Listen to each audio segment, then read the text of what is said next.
Hi everyone, my name is Quinn and thank you so much for joining me. So in this video, I'm going to be redoing my outdoor patio furniture that we've had for about 2 years. Now in those 2 years, it's been living outside underneath our covered patio and it's not in horrible shape, but you can definitely tell the elements have taken its toll on these pieces. In this video, I'll be showing you a couple different options on what you can do with your wooden patio furniture to restore it and bring it back to life so you can once again enjoy it. I'm going to show and walk you through everything I did with my patio furniture to take it from this sad, weathered look to this.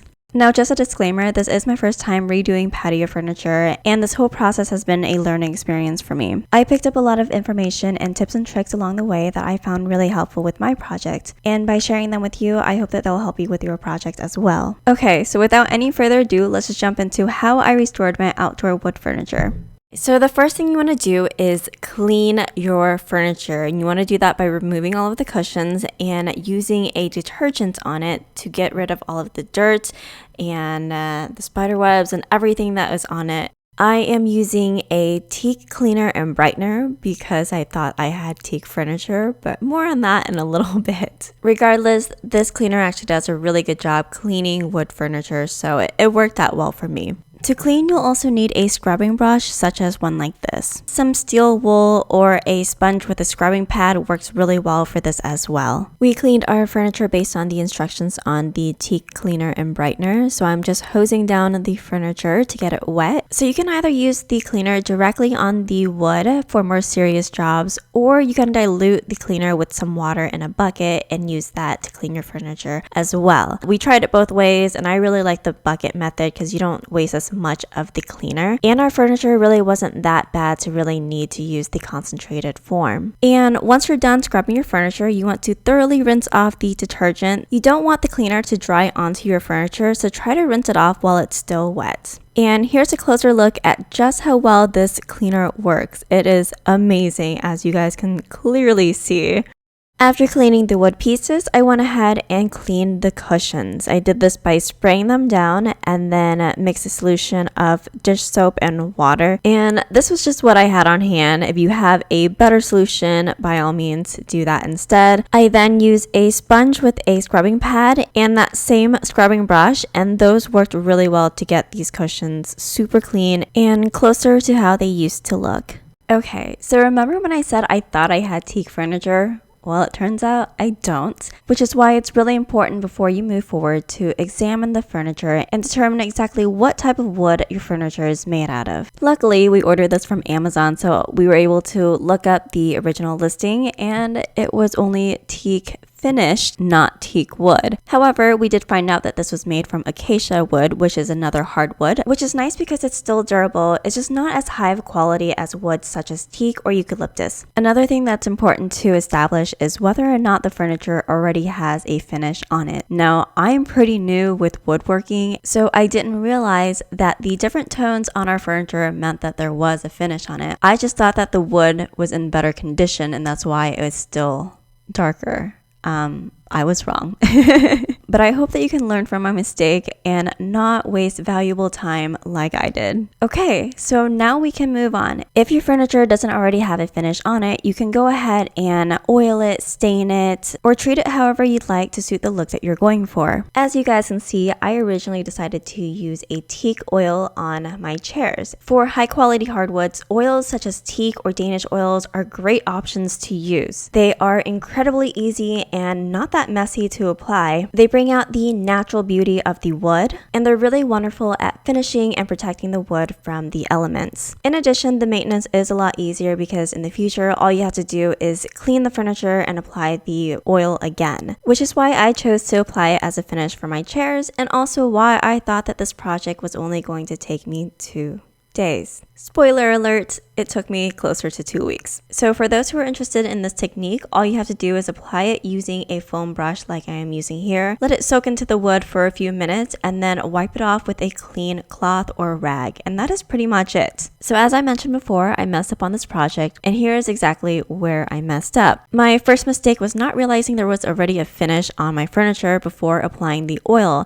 So it made it look really splotchy, as you guys can see on the front of these chairs. What What I should have done was sanded off any existing finish or varnish before applying a new treatment such as this oil. My second mistake was applying the oil, then realizing what I did wrong, then changing my mind and choosing to apply a stain instead of sticking with the oil. Since the oil had already seeped into the wood, even after cleaning and sanding, it kept coming back up to the surface of the wood. So having learned my lesson and not loving the results of the first two pieces, I thought that it would be best to sand so that I could get the best results possible. And this right here was what took me so long, which is why I decided to go out and get myself an electric sander. Now this is probably one of the best decisions I've made this project so far, and I wish I would have done it sooner. So with the help of my trusty new sidekick, I was able to get this portion of the project done so much faster than when I was sanding by hand. After all of the sanding is done, it's important to get rid of all of the dust and dirt off of the furniture. Luckily, Jordan has an air compressor that he uses for his car projects, so I was able to use that on these pieces and just blow away all of the dust. However, you can just use a rag to dust off the furniture, which was what I was originally going to do before I found out I could use this air compressor. Another thing that I found during this project that was super helpful was tack cloth, and this is pretty much just a sticky cloth that's like $1.50,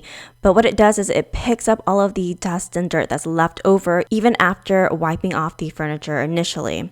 So as I mentioned before, I decided to stain my furniture instead of using the teak oil as originally planned because the natural wood on my furniture is a little bit lighter than I would like. For this project, I'm using the Valspar Transparent Exterior Stain and Sealer in the shade Canyon Brown. And I'm going to come back and talk more about the different types of stains you can use for outdoor furniture projects here in a little bit. But before I do that, I want to talk about the tools I use for this part of the project, which include these foam brushes. You'll also need a good amount of clean rags or old t-shirts. I would say that this is probably one of the most important things for this project. You'll also need a container to hold the stain. For me, I really like to use plastic cups because of their convenience. This is also very sticky and messy, so disposable gloves are very helpful.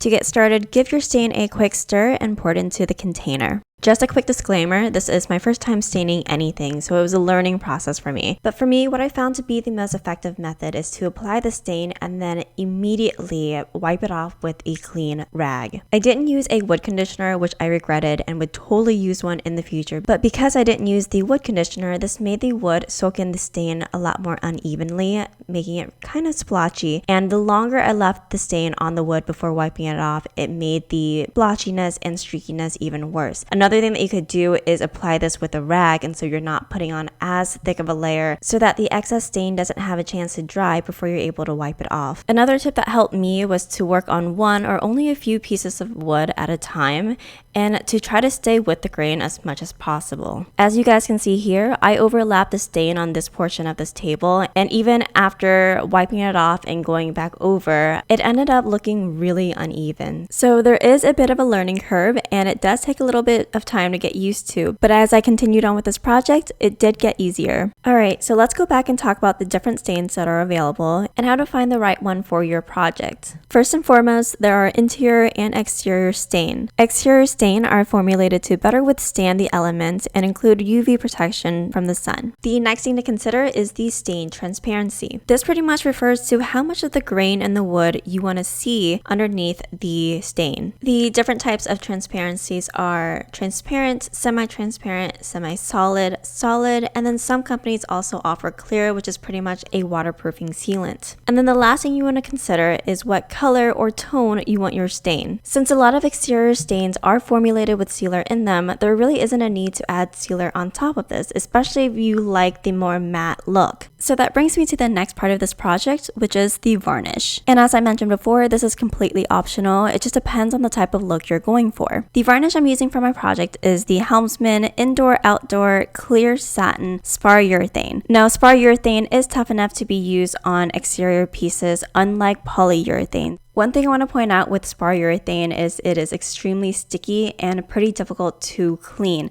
So if you are going to go this route, I highly recommend you pick up a can of mineral spirits as well to help clean up. To use the spar urethane, you need to first stir it with a stick carefully to prevent any air bubbles from forming. Then, using a high-quality natural bristle brush, apply a thin first coat onto your furniture. Then, allow at least 4 hours for it to dry and cure. Now, if you're wanting to do this properly and actually follow the directions, then you'll need to lightly sand the entire surface with very fine sandpaper such as a 220 grit. This is to ensure an even finish and proper adhesion of additional coats. After that, apply your second coat and allow another 4 hours for it to cure and dry. Then repeat this process if you want an additional third coat. Personally for me, I tried sanding after the first coat and it actually ended up taking off some of the stain for my furniture as well, and I really did not want to have to repeat this entire process again. So one coat was perfect for my project, but again, it is totally up to you. So here's a side-by-side comparison of the stain with the spar urethane versus the stain alone, just to give you a better idea of what to expect from the two. And hopefully this can help you make a decision whether or not you'll even need the spar urethane for your project. And that pretty much sums it up for this project. All I have to do is put the cushions back onto this set and I can enjoy my patio furniture once again. Again, guys, this is my first time redoing patio furniture and I feel like I learned a lot from this experience, and I try to take everything that I did learn and try to explain it to you as best I could in this video from a beginner's point of view. So I'm hoping that that is a little bit easier to understand than some of the more advanced videos. Alright, well, I hope you guys enjoyed this video and found it helpful. Please let me know your thoughts and opinions in the comment section below. Give this video a like if you enjoyed it. And if you haven't done so already, be sure to click on that subscribe button and hit that bell notification so you can see more videos like this. I hope to see you in the next video. Bye!